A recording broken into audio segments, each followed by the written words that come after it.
He's a physicist and is an advocate for renewable energy and nuclear power. He served as the 12th United States Secretary of Energy. He won the Nobel Prize in Physics in 1997. He's Stephen Chu, and here are his top 10 rules for success. Life is too short to go through it without caring deeply about something. Do something that matters. Do something that matters beyond your immediate world. And when you're old and gray and look back on your life, you'll want to be proud of what you have done. The source of that pride won't be the things you've acquired or the recognition you've received. It will be the lives you've touched and the difference you have made. I think when I look at both what I've done, it's a certain extent what Elon's done, what a number of people have done, you cast around and you look for areas that you begin to see either a glimmer of a new breakthrough type of thinking, or some technology in this sector has been left alone and not applied to that sector, or there's just a need based on an emerging market. And those are the things that actually can be real drivers for success in innovation. I used to, when I was Secretary of Energy, I used to try to explain to people, using an analogy with Wayne Gretzky, the great hockey player. Yes. Really, arguably, one of the best hockey players there ever was. And he was a pretty skinny person, right? Yeah. But fast. Yeah. And you say, what made you different than all the others? And he said, I skate to where the puck's going to be, not where it's been. Yes. And I tried to explain, and I think it got some partial traction. Look what's happening with the technology. Look what's happening. Yeah. You want to position yourself to see, this is where the world is going. This is what science and technology is going to give us. Not, I wish it were like it was 50 years ago and 100 years ago. When I got the Nobel Prize, I was asked to write an autobiography of our life and our intellectual development.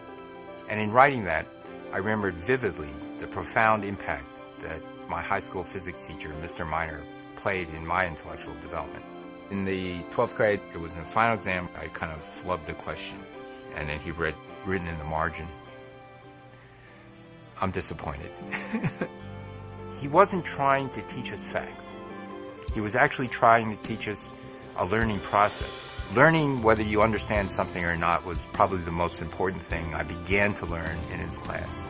That lesson I took with me not only through college and graduate school, but for my entire career as a physicist. I'm Stephen Chu. I'm the U.S. Secretary of Energy. We need a new generation of teachers to join those already in the classroom. Invest in the future. Inspire a generation of children.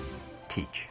When you look at new technologies and you look at there could be, this thing called wild claims, but what are the quote theoretical limitations, but not theoretical a la the Heisenberg uncertainty principle. There's a lower theory that says beyond this it's just it's not going to make it, and then where is the technology, and then you say how much space is there between that realistically you can get there in 5 years, okay, and that actually helps define things. And focuses the mind on what you should be thinking about, what you shouldn't be thinking about. So there are many things like that I think successful innovators do all the time. The constructive feedback, the honest feedback is exactly what we were establishing in RPE that's now being infected in the rest of the departments of energy. If you hear an idea that you don't really agree with, instead of politely sitting there and being polite, you say, no, I don't think that's right. This is why. You're wrong. And then you sit at a table and you talk about it. And that's where you figure out, are you right, are you wrong? And then you have a deeper understanding of what's going on. Be really excited in what you're doing, love what you're doing, and don't get discouraged if things don't work. Most of the time, things don't work, but pick yourself up. You expect to fail, but fail quickly and move on. Don't keep banging your head against the same wall repeatedly, but really be excited in what you're doing and know that it will be important. We do not want to put all our eggs in one basket. When the president said all the above, He really meant it. We have fossil, we have nuclear, we have renewables.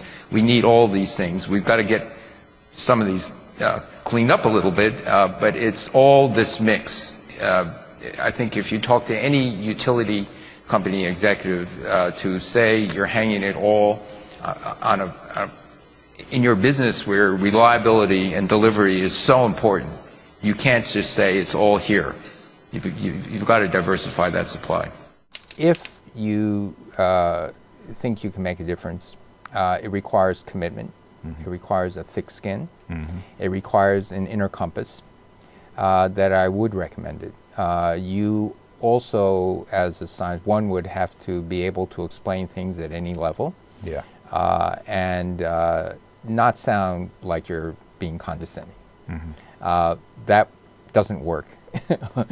But having done that, some of the best scientists I know can explain the science truthfully and accurately at any level, from the deepest experts to people who are not really scientists or may not even have an interest in science, mm-hmm. But to show them that, you know, why do we think what it is? How can that be useful to society? I was a professor for many, many years, and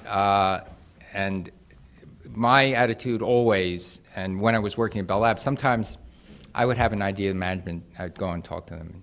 I want to do this. They kind of look at me. No. And my reaction was constantly, okay, not, oh, I'm smarter than they, therefore, you know, what's going on?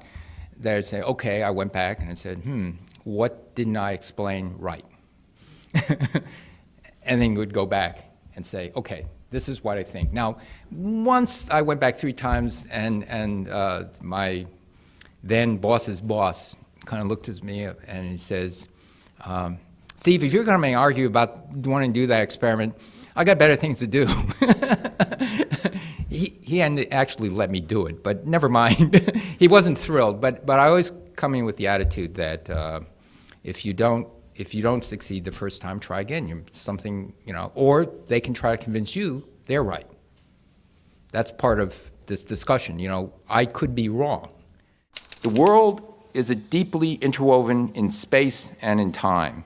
As Martin Luther King wrote in his letter from a Birmingham jail 48 years ago, he said, "We are tied in a single garment of destiny. Whatever affects one directly affects all indirectly."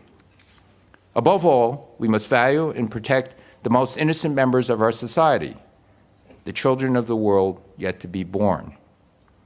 I end my remarks with the astrophysicist Carl Sagan, and he wrote of an image taken by Voyager 1 as it was leaving our solar system. In this picture, Earth appears as a pale blue dot of light embedded in a rainbow. He says, "Look again at that dot. That's here. That's home. That's us. On it, everyone you love, everyone you know, everyone you ever heard of, every human being who ever was, lived on this mote of dust suspended in a sunbeam. The Earth is the only world known so far to harbor life. Like it or not, this is where we make our stand.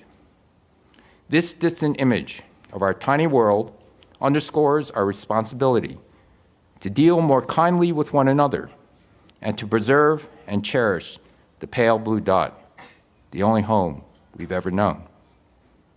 To this message, I add an ancient Native American saying, "Treat the earth well. It was not given to you by your parents. It was loaned to you by your children." Thank you guys so much for watching. I made this video because Barry Miller asked me to. So if there's a famous entrepreneur that you want me to profile next, leave it in the comments below and I'll see what I can do. I'd also love to know which of Stephen Chew's top 10 rules you like the best. Leave it in the comments. Let me know what you think. I'm going to join in the discussion. Thank you guys so much for watching. Continue to believe, and I'll see you soon.